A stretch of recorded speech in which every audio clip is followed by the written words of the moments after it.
अगर आप लोगों को मेरे द्वारा भेजी गई जानकारी पसंद आ रही है तो कृपया चैनल को लाइक, शेयर, सब्सक्राइब के साथ घंटे की आकार के बेल आइकन को दबाना ना भूलें। धन्यवाद। नमस्कार दोस्तों, तंत्र रहस्य चैनल को देखने वाले सभी दर्शकों एवं सभी साधक मित्र भाई बहनों को मेरा नमस्कार। मेरा नाम पुष्प प्रकाश तिवारी है। मित्रों, आज हम लोग स्वर्ण प्रभा यक्षिणी के विषय में जानकारी प्राप्त करेंगे।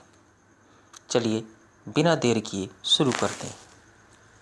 मानव के लिए यक्षिणी वर्ग से अधिक सहायक वर्ग शायद ही कोई हो, जो अपनी विशेषता में अप्सरा और किन्नरी वर्ग से भी अधिक विविधता लिए हुए है। अप्सरा और किन्नरी तो देवता व मनुष्यों के मध्य के बीच की कड़ी है, जबकि यक्षिणी ऐसी अभिशाप्त देवी हैं जो किसी श्राप के कारण या त्रुटि के चलते अपनी देह से अलग होकर सूक्ष्म अथवा प्रकट रूप से इस धरा पर विचरण करती हैं। कुछ साधनाओं और क्रियाओं के द्वारा सिद्ध होने पर साधक के मनोरथों को पूर्ण कर उसे विभिन्न भोग, धन, आभूषण तथा उनकी विशिष्ट इच्छाओं की पूर्ति कर अपने श्राप के निराकरण का प्रयास करती हैं। देखा जाए तो यक्षिणी स्वयं ही आतुर रहती हैं कि कोई उसे सिद्ध करे, उसके द्वारा तृप्त होकर उनके श्राप के विमोचन में सहायक सिद्ध हो।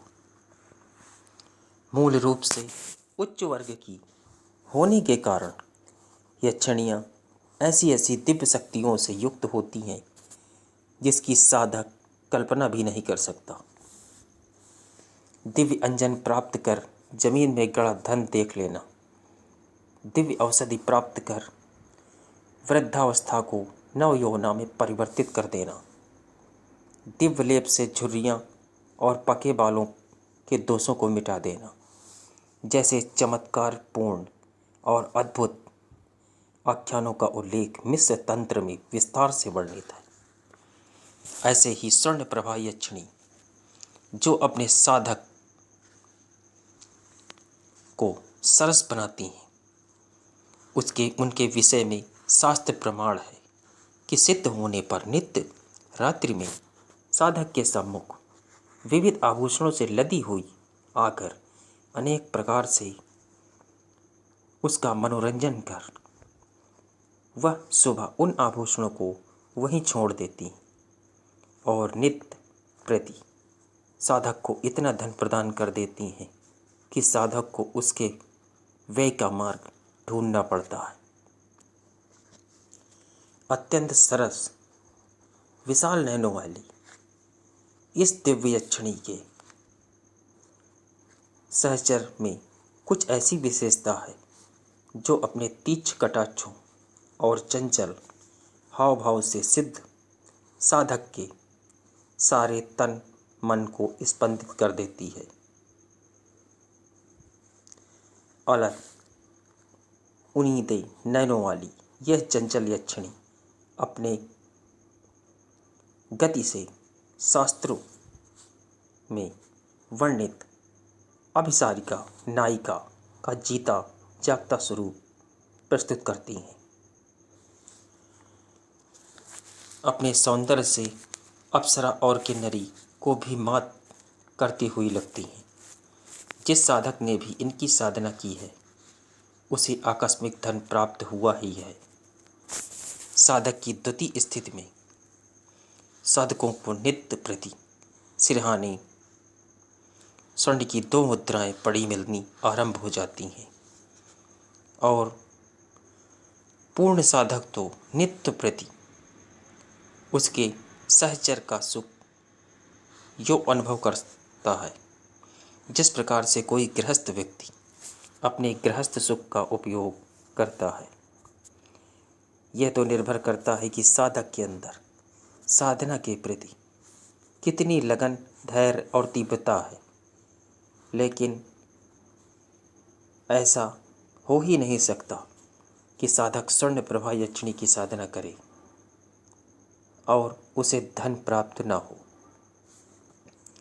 यक्षिणी साधना करने के लिए आवश्यक नहीं कि किसी वृक्ष की मूल में बैठा जाए, शमशान भूमि में जाए अथवा तिराहे चौराहे पर आसन जमाया जाए, जैसा कि अनेक शास्त्रों में वर्णित है। यक्षिणी साधना का मूल रूप से पौरुष और दमखम की साधना है, जिसको साधक के साधना के मध्य अपने अंदर तीव्रता धारण करने के साथ कुछ विशेष मुद्राओं के माध्यम से स्पष्ट किया जाता है। यक्षिणी साधनाओं में मुद्राओं का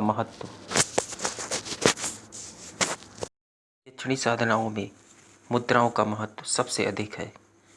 मुद्रा से तात्पर्य है हाथों द्वारा विशेष कार्य के लिए प्रदर्शित की जाने वाली क्रिया। यक्षिणी साधना में साधक सर्वप्रथम यक्षिणी की आवाहन करता है और उसे अपने सामने आकर्षित करता है और आकर्षण के पश्चात पास बिठाने के लिए संधिकरण मुद्रा से मंत्र जाप करता है। तत्पश्चात यक्षिणी को विदा देता है, जिसे यक्षिणी विसर्जन कहा जाता है। यक्षिणी साधना प्रयोग। यह साधना मुख्य रूप से रात्रि के द्वितीय प्रहर अर्थात 11 बजे के पश्चात की जाने वाली साधना है। यक्षिणी साधना शुक्रवार को संपन्न की जाती है, लेकिन कार्तिक माह में कभी भी संपन्न की जा सकती है। ज्योतिष की दृष्टि से इस विशेष माह में भी कुछ फलदायक मुहूर्त निर्मित होते हैं। अर्धरात्रि में साधक स्नान कर शुद्ध लाल वस्त्र धारण कर साधना स्थल में सुगंधित पुष्प लाकर रखे। सुमधुर धूप एवं दीप जलाने के पश्चात स्वर्ण प्रभा यक्षिणी यंत्र का पूजन पुष्प से करें, इत्र लगाए। सबसे पहले आवाहन, फिर आकर्षण, तत्पश्चात मंत्र जाप, फिर संधिकरण और उसके पश्चात विसर्जन क्रिया संपन्न करनी चाहिए। यह मंत्र जाप केवल हकीक की माला से ही संपन्न किया जा सकता है। हकीक की माला न होने पे आप रुद्राक्ष की माला प्रयोग कर सकते हैं। उपरोक्त मंत्र का 51 माला प्रतिदिन जाप। साधना के उपरांत यंत्र व माला को लाल वस्त्र में बांधकर किसी मंदिर, पवित्र वृक्ष मूल अथवा पवित्र जल में विसर्जित कर देना चाहिए और पीछे मुड़कर नहीं देखना चाहिए, आगे को देखना चाहिए। आगे के दिनों में केवल करमाला से इस मंत्र का जाप नित्य प्रति 108 बार करना चाहिए। सोना प्रदान करने वाली स्वर्ण प्रभा यक्षिणी साधक को सब प्रकार से सुखी भी करती है और लेखों के अनुसार साधक को 2 तोला सोना भी प्रतिदिन प्रदान करती हैं। मंत्र ओम ह्रीं जूं स्वर्ण प्रभा जोंग ह्रीं फट।